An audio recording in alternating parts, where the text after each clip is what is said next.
Hello. One more topic of interest is behavior.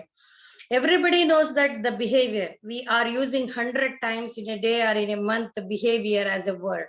But actually, we don't know how a behavior is formed and how it is influencing on individual's performance through this behavior. Now we will see one by one what is behavior, what are the factors influencing behavior, and what made all those factors made us to behave like that. Now we will see what is behavior. The behavior is the action or reaction of a person in response to an external or internal stimulus situation. That is nothing but, stimuli is nothing but, which is a intuition given to a person. Based on that, he will react.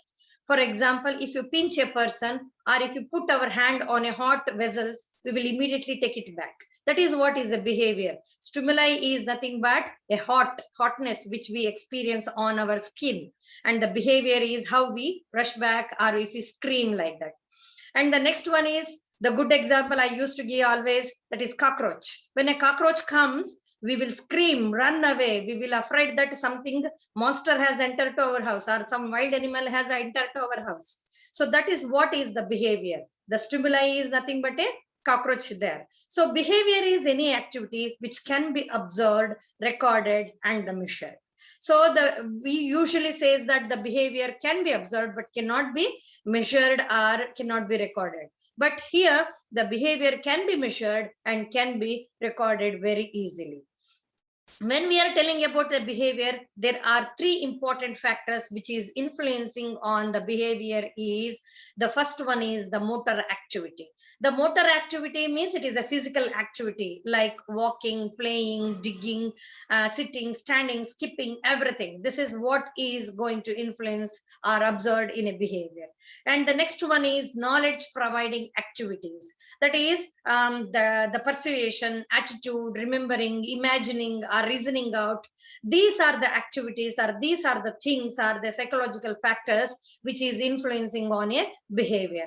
And the third factors which is influencing on a behavior is the emotional activities. The emotional activities are nothing but your feeling, happiness, sadness, or anger. That is also going to show your behavior. For example, if you are angry, it could be easily observed through your behavior. You may be very silent, some may be shouting, some may go and sleep, some may don't talk only, so many things. If you are happy also, it could be easily observed through your behavior. So now we will see what are the nature of behavior. The nature of behavior is, the first one is the behavior is both mental and bodily. That is nothing but the behavior is a combination of both brain and a body. We cannot say that the behavior is mainly based on your feeling. It is mainly expressed through your physical activity also. That's why in the previous slide I have told that there are three major components which is influencing on behavior. Is first one is the motor skill. Motor skill is nothing but your physical activity, and both the mental and bodily activity is together forms a behavior. That is both brain and your physical activity will going to express the behavior. And the next one is the all forms of behavior are response or reaction to a stimuli, which I have told already. The stimuli is anything that produces a response in an individual for a particular situation. It may be, here I have given, it may be anger, you are happy, you may be crying, whatever it may be, you are sad, whatever it may be. So this is mainly because of your stimuli. For example, if some person comes and tells that you have scored 100 marks in my course, then you will become very happy. Suddenly somebody came and told that no, it is not 100, by mistake they have put it is around 60, you may become sad. And somebody told that no, it has no, your result itself is not announced, you may get irritated and you may become angry. So some stimuli will induce you to behave in a different way. That is nothing but a behavior is mainly because of the stimuli which is given to you. And the behavior is described as adjustment to environment. This is very common. For example, when we are children, we are protected by our parents and we are adjusted with our home environment, and our behavior is adjustable to our parents, mother, father, grandfather, uncle, aunt, whatever it may be. Once you enter to a school, you will get lot of friends. and you are having different personality people also, and you try to adjust with everybody, and you will change behavior based on the personality of a person. And how you behave in a house, it may not be same as how you behave in a school. Once the school is over, if you reach to a college, you are a mature person. In the college, your behavior is different. And how you behave with an unknown person, a close friend, a enemy, old people, young people, and if you are in a hostel, if you are in front of a teacher, like that, the behavior is nothing but you are adjusting with the people and the environment. Environment is nothing but a situation in which you are living. To that you are going to adjust. For example, I used to give example, the mobile.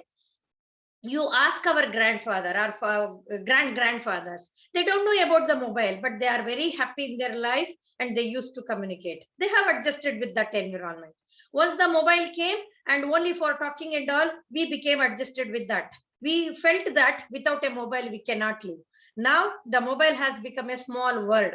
With internet, we are browsing, watching movie, observing everything, all data, everything is coming in a mobile, and cricket match, everything. Now it has become our world. That means we are adjusting with the changing environment. So this is what is the thing but the behavior, nature of a behavior. This behavioral concept is given by John B. Watson. See, he is the first person responsible for finding the concept behaviorism. Now we will see the different types of behavior. There are majorly the two types. One is overt and covert behavior. Here, the overt behavior is visible and occurs outside the human being. That means whatever the behavior could be observed outside. That may be, we can say that it is a motor skill. That is playing, walking, sitting, singing, cycling, everything is called as a overt behavior. Co-overt behavior is opposite to that of overt behavior. It is not visible. It is happening inside the human being. Maybe you are sitting and thinking, you may be daydreaming. You may think that I am looking like Aishwarya Rai. I am like a Hrithik Roshan. I may be like a Ranveer Singh. Like that, you are imagining something which is going on inside. And you may feel that one day I'll become a PM of a country and I will going to run a country in such a way that. So nobody knows what is going on inside, which could not be observed. It is going on inside a human being or inside their mind. That is called as a covert behavior. And the next one is the voluntary and involuntary behavior. The voluntary behavior is nothing but the behavior which is controlled by a human being. For example, all these things like reading, writing, speaking, all these things comes under this voluntary behavior. That is we used to do voluntarily. Whereas we can control it. If I don't want to write, I will stop. If I don't want to talk, I will going to stop. So I can control over all those behavior. Whereas the involuntary behavior is the one which could not be controlled naturally. For example, our heartbeat. It is doing his work. I cannot control my heartbeat. If I want to control, the only thing is we will go away from this world. And same way, our happiness, sadness, crying, our emotions, all these things, the psychological factor, which is very difficult for us to control immediately. You are laughing for some joke, you cannot control your laugh immediately. It takes some time to control yourself. That is what is called as a involuntary behavior. So when we are telling about a behavior, there are three important components which is influencing on a behavior of an individual. The first one is called as a cognitive domain. Cognitive domain is popularly, it is nothing but the acquiring, processing, acquiring the information, processing the information and improving the knowledge, or how much it is influencing on the knowledge is nothing but a cognitive domain. It is also called as a thinking domain. That is means we are thinking about it. Many times we see what happens. I told, if I become a Mukesh Ambani, how will be my life? That is what is the cognitive domain, and we will start behaving like that. That is, we are thinking like that. So the important categories of this cognitive domain are, first one is knowledge. Knowledge is nothing but the remembering the previously learned material. I want to give example of my lecturing also. See here, the knowledge means I am having some knowledge about my subject, which I'm studied in my school days, or I may acquire it through reading some books and all those things. I'm remembering all these things which is previously learned that help me to have a knowledge about it. Once I have a knowledge, then I'll going to comprehend it. That is nothing but a comprehension. That is nothing but ability to construct a meaning from instructional materials like oral and written. For example, I know what is cognitive domain, but I have to give meaning to it. See, I am having that in my brain because I have studied previously, or I have got information from somebody told me. So that I cannot say that, I know. But if anybody asks, oh, tell me what it is, if I cannot able to explain it, then my comprehension is very poor. That means for my knowledge, I am giving meaning here. See, I know about this behavior class. I have studied. Now I am giving meaning to it with all these explanations and the picture. Next is the application. That is ability to use the learned material. That means based on all these things, I am using it in my day-to-day life. That is in my teaching process. That is, I am using it. And the next comes is the analysis. That is nothing but the breakdown or distinguishing part of a material into its component to make better organizational structure. That is nothing but I know about the behavior. I can present a behavior in a different way. This class, I could present definition, types, I can go to nature, then advantage, disadvantage, many things. I can make it a cumbersome process also, and I can make it mix match also, cocktail also, but I can organize it in a logical way, which could be easily understood by a people. For example, cooking. See, usually what we will tell, what are the ingredient is required, then what has to be put first, next, second, third, fourth, that stage by stage is there. See, if I tell that, no, first you start, put a oil and put the jeera, and then I will tell that you bring that material. So you cannot understand what is required. So many times, whenever the material is there, that has to be break down into a different part to organize it into a logical way so that it could be easily understood, or I can transfer a knowledge very effectively to the other opposite person. And next comes is the synthesis. That is ability to put part together to form a something unique or original. See, I am doing this with a many part. I hope at last you will going to understand what I am telling with the logical presentation with so many examples. I will make them to get a something which is from this out of this. And once it is synthesized, at last comes is the evaluation. I will going to evaluate to what extent you could able to understand. That is ability to judge and take decision about a method, ideas, product, or a people. For example, today I have taught the behavior class based on my knowledge. I collected the materials, organized, giving a meaning. I organized it, analyzed it, and I made it synthesis such that you can get the point. And at last, I will evaluate it by asking a question or by taking a feedback from you. This is what is called as a cognitive domain. That is, we are thinking, and knowledge domain it is. How much we are getting it and we are evaluating it. And the second one is the affective domain. Affective domain is nothing but the psychological aspects, that is attitude, emotion, motivation, value. That's why it is called as a valuing domain. That means here in the first thing, we are just put it in a mind, brain. Now it comes with our heart, that is emotions is involved here. The different categories of affective domain is the receiving. For example, here I have given the yoga as a good example for you, because nowadays, because of COVID, many of them are recommending go for exercise, yoga, and all those things. So I took this example. See, I know about yoga. See, I have heard about yoga. That is awareness. Receiving is nothing but it is nothing but awareing about a particular thing or about a information. For example, now I know about a yoga by watching video. We used to watch in YouTube, for example, the ladies to maintain their shape, body, personality, even for boys also, the gym and all. They used to watch the video. So that is what we are receiving the message. If you do like this, I can maintain myself. My body will be in a shape and I look very young. That is what is the receiving. Once the receiving is over, next comes is the responding. That is nothing but assessing the video.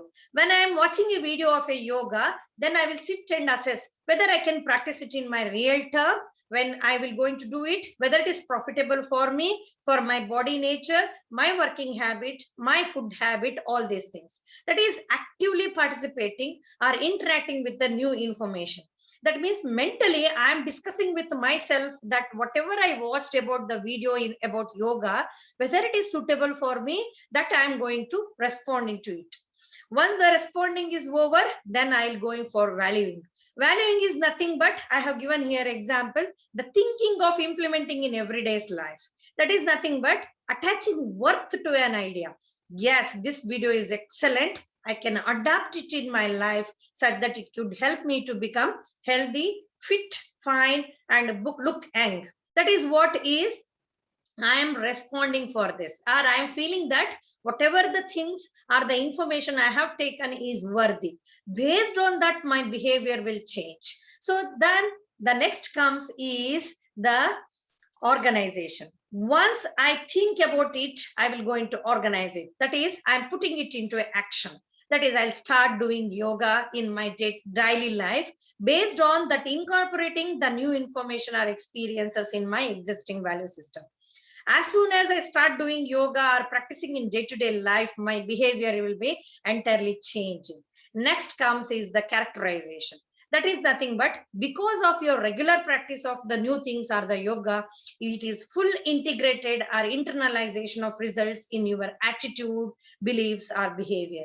Because of yoga, you may become very cool, fit and fine, always used to control your emotion, anger, and you used to be always active.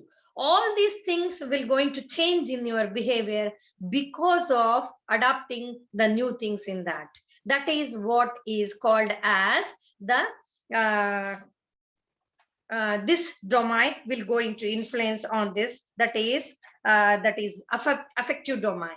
That is affective domain is how much it is affecting in your emotions, attitudes, or psychology. And the next comes is the psychomotor domain. See, first we thought, then we put it in your emotions. That means we changed our attitude, influenced on behavior. Now comes is actually the doing it. That is the psychomotor domain. The psychomotor domain is nothing but a physical movement, the coordination and use of motor skill are areas that could be achieved by combining both physical and manual skill. See, whenever you want to achieve a psychomotor domain, you have to combine both this physical and manual skill. That could be observed in terms of your speed, precision, distance, procedures, or techniques in execution. That is nothing but, see, when we are telling about psychomotor domain, this is about your physical activity, how physically you are doing it or showing it. That could be observed in all these factors. It may be from manual digging, that is simple digging from earth, to operating a machine. Like I have given an example of a JCB where you are digging and putting the soil into a truck. Here you are manually digging the soil. The manually digging a soil is not that much required motor skill, whereas when you go for operating a machine requires lot of manual skill or a motor skill. This is what is called as a psychomotor domain, and thus influences on your behavior. Important categories of this psychomotor domain are, first one is the perception or the awareness. Here I have taken the example of driving, maybe a car or maybe a cycle. That vehicle driving I have taken as an example. The perception is ability to use the sensory cues or indicators to guide the physical activity. If one of your friends says that, ask you that, come, we will ride a cycle. If you tell that, no, I don't know how to ride a cycle, they may laugh at you, or they'll tell that, no, it is very essential for you to learn in riding a cycle. That acts as a sensory cue for you. No, it is very essential for me to learn a riding a cycle, and you start thinking about it. Yes, it is required. I should go for learning a cycle. Then next category is set. Set means that is readiness to act. It includes mental, physical, and emotional sets. The first you say that, yes, I have to go for learning the cycle. To learn a cycle, first thing is you must be ready mentally, and the next one is physical. Mentally means you must have a determination. Physically means if you fell down also, you should be ready to learn tomorrow. Sometimes what happens, you have heard from many people that because last time I have fell down, so I stopped driving car. I crashed some light pole, so I stopped riding car. or I fell down on a road, so I stopped riding my bike or a cycle. That should not be there. You should be ready mentally and physically. You should be determined, and you set yourself and start prepared for going for riding a cycle. Next comes is the guided response. The third, the important category of this psychomotor domain is guided response. Guided response is nothing but an early stage in learning the complex skill that includes imitation and trial and error. Here I have given a mathematical equation. See, when you are learning a cycle, you don't know to balance a cycle or a bike, or maybe if you are learning a car, you don't know how to put a brake, how much accelerator has to be given, how to change a gear, the clutch, accelerator, how to control my car in a up or a down, in a that humps and all, you may not be knowing. So in this early stage, you will be having both permutation and combination. You are learning a complex skills that includes imitations, trial, error. You may crash sometime, you may fall down sometime, you may try to balance, or you may stop immediately, your car may switch off. So many things may happen. So here the trial and error method, which make you to acquire a skill, which is very essential for driving. Next comes is mechanism. The mechanism is nothing but ability to perform a complex motor skill with confidence. That is a driving car. See, now you started balancing a cycle or a bike, or you started knowing the three component, that is accelerator, clutch, brake, and changing the gear. That means you, if you leave on a road, you are ready to drive a car. This is what is a mechanism, that you started performing this complex skill with some confidence, that I have learned it. For example, first day of driving school and the last day of driving school is entirely different. Your behavior, your psychology will entirely will change. Same thing, once you learn everything, you may get a confidence and you will start immediately driving a car or a cycle on a road. And the next comes is the complex overt response. See, I know how to ride a car in a road, but I don't know how to ride a car in a long distance, maybe ghat section. Here I have given an example of parking a car in a very busy areas. For example, performing a skills correctly, quickly, that is a skillful performance of a motor acts. For example, you learned a car driving or a bicycle. If you don't know to cycle your bicycle in a busy, heavy traffic area, you cannot go, then it is very difficult. That is, once you start, mechanism is over, next comes is you will start learning this complex overt responses. If there is a small place, how to park my car, how to take out my car in a small place, how to turn my car. See, all these things will be learned by you next stage once you learn it. Next is comes as origination. Origination is nothing but once you become a master in driving a bicycle or a car, then you will start doing something from your own end. That is ability to develop an original skill which replaces the skills as initially learned. For example, when you are learning a car, you used to hold the steering very tightly. You used to see right side, left side, and all those things. You used to drive a car by seeing the front and concentrating on your clutch, gear, brake, and all those things. Once you learn everything and you become very happy with it and feasible with it, you may start leaving one hand, or you may start talking in a phone and driving in one car. All these things are the new skill you will start learning.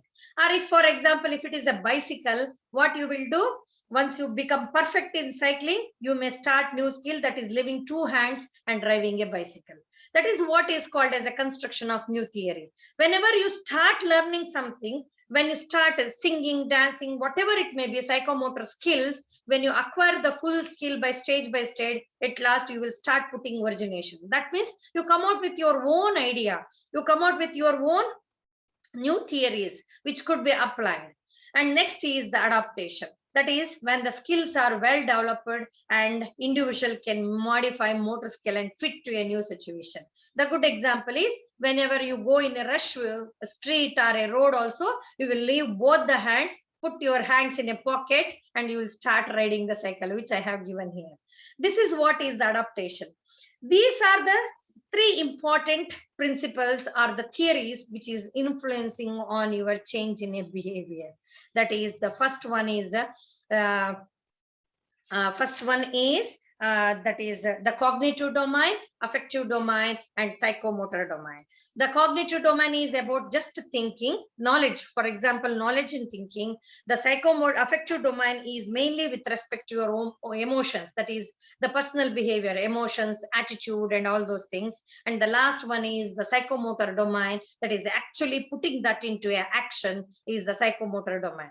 These three domains will going to influence on changing your behavior, and whatever the behavior we are observing in an individual, our change in behavior is mainly due to all these processes. And being an extension worker, we must be very clever enough to understand all these cognitive, affective, and psychomotor domain of an individual. Try to understand all those things and use it as a psychological trait in area of disseminating a technology to the farmers. Thank you so much.